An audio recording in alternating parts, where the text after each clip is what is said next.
11. Mahubiri yameendelea mpaka yameisha. Tumeondoka mkutanoni saa 1.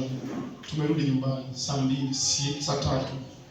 Nakumbuka saa 4 siongei mpaka wenyeji wangu wameshaogopa.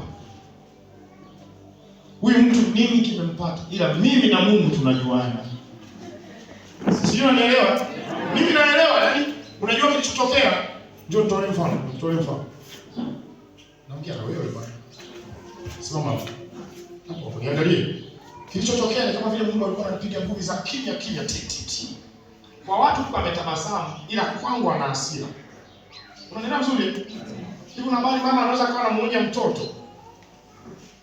Anamuonya mtoto, anamuita mbele ya watu, lakini mama anaonekana ametabasamu, si ndio? Ila ana hasira. Mama anashika shamu huko anacheka. Tutakutana baadaye. Jamani, haleluya. Yaani sisi tunaona mama anatabasamu, lakini ana ghadhabu. Mungu alichofanya alikuwa anawatabasamia makutano, ila mimi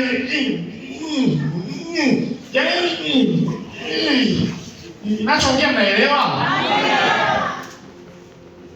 Sasa usifinywe kifinyo cha Mungu kibaya.